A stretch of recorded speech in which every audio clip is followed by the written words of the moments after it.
Zoe, I sound weird. What's going on? No, you don't sound weird. You don't sound off. You don't sound wrong. You sound like you. Let me tell you how. If you're tired of the old cookie-cutter marketing advice and want to take your personal brand to the next level with bold, actionable strategies that truly reflect you, you're in the right place. Let's untangle your marketing mayhem with Zoe, the video confidence coach, on the Unboring Your Brand podcast. Unboring Your Brand was recorded on Wadawurrung land.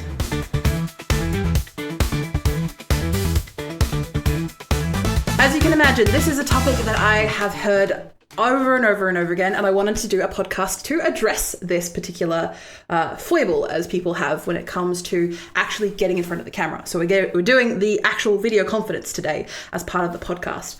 And I wanted to reiterate, so this is a scenario I find people have when they come to me.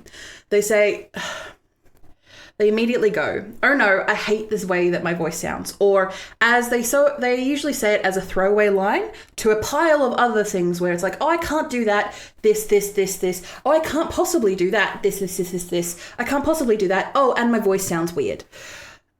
So you can imagine when that put in a pile with other things that usually people put up as barriers to their own marketing efforts, but they put up to their own messaging, they put up to their essentially kneecapping themselves when it comes to marketing their brand. I understand. I get it. It's weird when you hear yourself being recorded for the first time. But if you want to share your message, if you want to grow your personal brand or grow your brand and your business, you need to step up. You need to step up and be the expert you already are. If you are a thought leader, you already are. And to be that, you need to be in charge. You need to have opinions and you need to say them out loud. So you're going to have to get comfy with your own voice, or at least you're not going to have to cringe every time it plays back. So in those moments, let's see why this is the case and how you can do it for yourself. So you don't even need to reach out to me. I mean, you can still do that. I would love to help you with your personal brand and video marketing strategies, by the way. Hi. But in that case, I would love to be able to address this in this podcast, this live stream, as well as this opportunity for you in either a blog post or article, however this ends up coming out to you, or you are reading and consuming this marketing message. So in those moments where you find that you record yourself in a video or in a podcast or in something, and you come back and you listen back to it and you're like, this doesn't sound like me. It sounds weird. Do I make those noises with my mouth? Apologies for anyone. Do I really sound like that? Do I breathe that much? Oh my God. Those were the thoughts I had when I first started listening to myself back in a professional setting. Now, of course, leading up to, as you can imagine, the drama queen that I am, I recorded myself plenty of times as a child and as a teenager leading up. But when I first started my business, arguably as a teenager, I started to record myself to explain to things to clients about how they would get their message across by just doing it for them to start with, just to show that I'm not dead, and to show that everything carries across. But in that moment, I had to record something, view it back, edit it, watch it again and again and again, so I could make this video as proper and as good as I had hoped it could be for my audience at the end of the day. But looking back at the science of this, the reason why something that is recorded from a piece of technology, like outside of you, as in like a camera, ultimately a microphone is the thing recording you, but a camera that has a microphone in it, your phone, where your microphone is at the butt end of your phone, or if you are, hearing it back from another device that is not a human being. I don't know how you're going to hear a voice from another human being. I digress. But the way that it sounds is not the way that you hear it when you hear your own voice ringing around in your own head. And that's exactly what's happening, is because the sound, when we're speaking it through our throats and through our mouths, is not coming out into the world and then circling back magically and coming back into our ears. It's bouncing around in our skull, and we are hearing it from the other side, from the inside, if it were. You, gross. And when we hear these sounds, of course, we are going to sound different from anyone else who is not currently in our skulls. So, as you can imagine, when you're recording this in the outside world, that's not what people hear because they don't need to hear all the sounds hitting around from inside your skull. So in turn, they hear your voice differently. So, we've got over the science of this, but in those moments of just you cringe listening back to something that you've created, again, you're creating it for your audience, you're creating it for someone else, that has gotten you over that hurdle to actually record the video. But now you have to look back at it, and in most cases, for a lot of people, you have to edit it in some way. So you have to, what I like to say is top and tail. So at the start, when you're about to record and you press there and you get ready, take a breath and then you start talking. That's where you cut that out so no one has to watch that. We call that the millennial pause on the internet. And yeah, you don't really need that. Most people want to be able to get into some sort of meat of your content within 3 to 5 seconds, and that's a fairly reasonable ask. So make sure you actually get to the point and don't meander on, like me on my podcast episodes where I've seen a couple of comments and a couple of emails regarding that. Don't worry, I promise I'm speeding up through. Or I'm not. I've probably been on too many tangents. Deal with it. So there's that aspect. And then the end of the clip that you've recorded, just make sure you take out the bit where you're fumbling around trying to press the record button so it stops recording. So in those moments, you are going to be reviewing the way that you look and the way that you sound over and over and over again, trying to get it right because, again, it is not for you, it is for someone else. So in these moments, what do you need to do to desensitize yourself to your own voice? Step 1, you need to practice, which I know is annoying but necessary. Yes, it may feel cringe at first, especially when you watch it back the first time. I'm going to tell you now that if you show the video to any of your friends or your family or anyone, maybe a staff member who is in the business with you or anyone close to you, they are going to say, it's fine. It's you.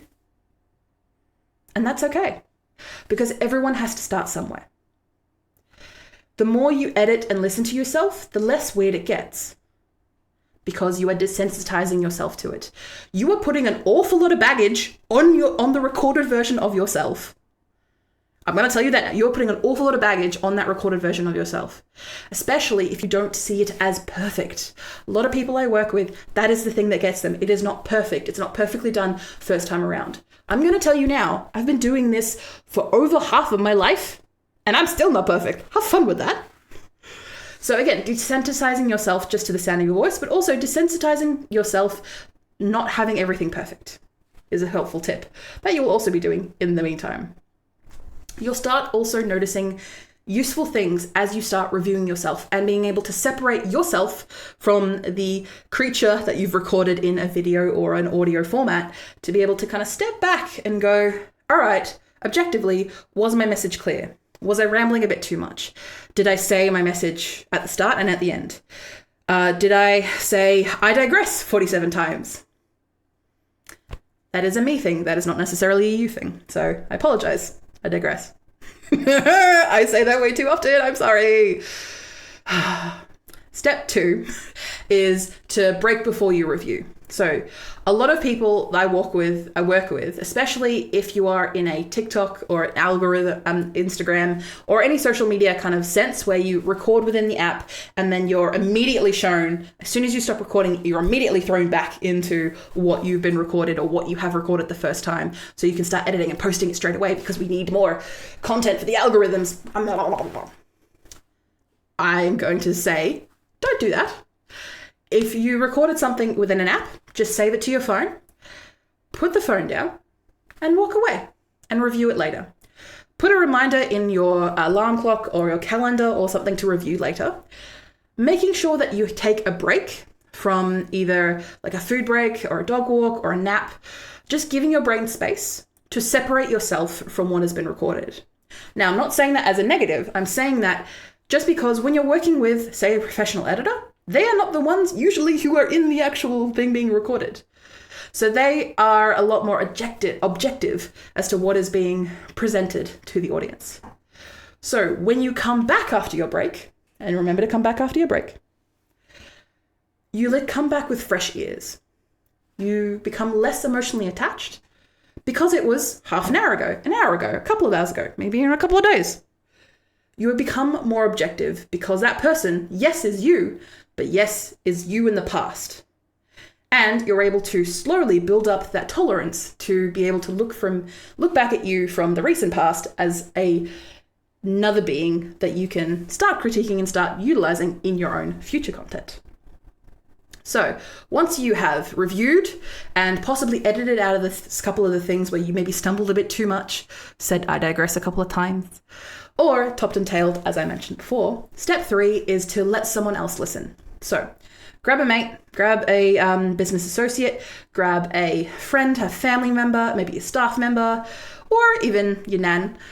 It would be ultimately helpful to grab someone who is in your target market or someone who is a good reflection of the audience that you actually cater to, but we don't always have that. So in some moments, just grab whoever you have near, and chances they'll say yes, especially if it's your first couple of times doing it. Maybe it's the 100th time, probably not, but by then, hopefully you'll give enough confidence in yourself to practice doing it so then you can see what is right and what is wrong. And they said, and I'll tell you, 9 times out of 10, they'll say, you sound fine. What's wrong? That is what will happen. And they'll probably give you feedback. Great. Then you can tweak that in future performances. Not necessarily have to edit it perfect, the right one, but to give you a chance to give you that confidence to get going. And moving on to step 4 is comparing ultimately. So we've done the actual recording of it and checking in on it and giving someone else to have a look at it. We're up to step 4, which is comparing high focus recordings to casual ones.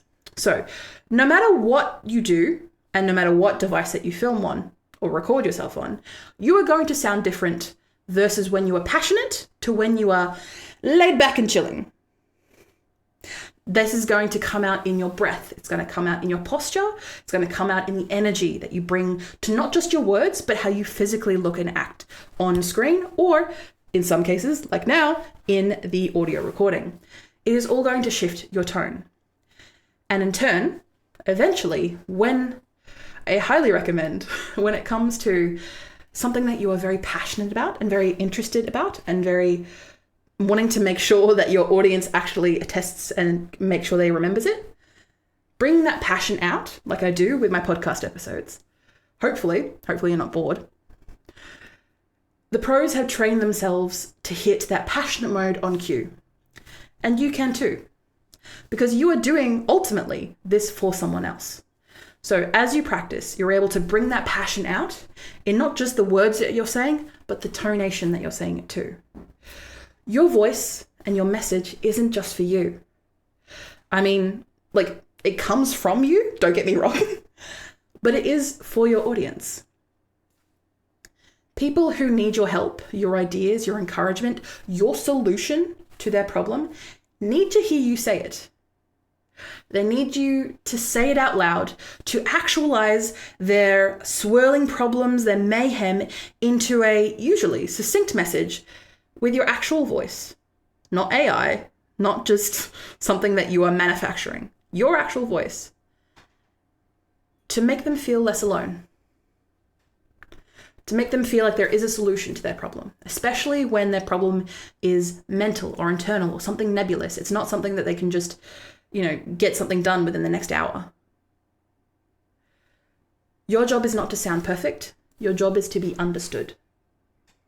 And in turn, you need to be out there getting your message out there. So I know ultimately that your voice may sound cringe now, but as you practice, as you keep going, that will fade with time. And if it runs deep, like if the cringe does not stop and you've done it a handful of times, even after practicing and supporting and actually sticking to it, it might be time to have a chat with a therapist. I'm not being shameful. I'm saying genuinely, having a chat with a therapist, if it is something that you really want to achieve, but your own mental hurdles are holding yourself back, it's not shameful, it's smart. So go talk to someone about it. Recommending therapy. One thing I want to touch on before I end this episode is you would not ridicule a baby for falling over as they're learning to walk. So why be mean to your beginner self when you're learning to talk on mic? When you're learning to present your message? When you're learning to be on stage? When you're learning to be in front of the camera? Give yourself time. Give yourself grace. And remember, your message matters more than your discomfort. Your audience matters more than your discomfort. You've got this. And if you need, I'm right here to help you say it out loud. Thank you again for listening to the Unboring Your Brand podcast with your host, Zoe Wood, the video confidence coach, smashing your marketing mayhem with killer video strategies. Make sure that you give this podcast 5 stars on Apple Podcasts or Spotify Podcasts if you have enjoyed listening or watching, to this podcast. I really hope that you have gotten a lot out of today, and I'm aware that some people have mentioned that I do like to ramble a bit in my podcasts, and I thank you for being able to stick it out with me during this time that I've been rambling, honestly, a bit too much. Ultimately, I hope that you have gotten something out of this, and you're able to either start recording yourself and looking back objectively, or get back into the swing of things, because people need to hear your message. Bye. Thank you for listening or watching Unboring Your Brand. You can find detailed show notes with tools, offers, and episode transcriptions. Just click the first link in the description or go to vcc.training/podcast. Get involved and ask me anything about personal branding, video strategy, or just a friendly small business chat via my email, g'day@vcc.training. That is gday@vcc.training. The Video Confidence Coach would like to acknowledge and pay my respects to the Wadawurrung people of the Kulin Nation, the traditional custodians of the land on which I record my podcast. I pay my respects to their elders past and present. I stand with the traditional custodians of these lands in working towards a more equal future. Always was, always will be Aboriginal land. Look forward to me chatting at you next week, superstars.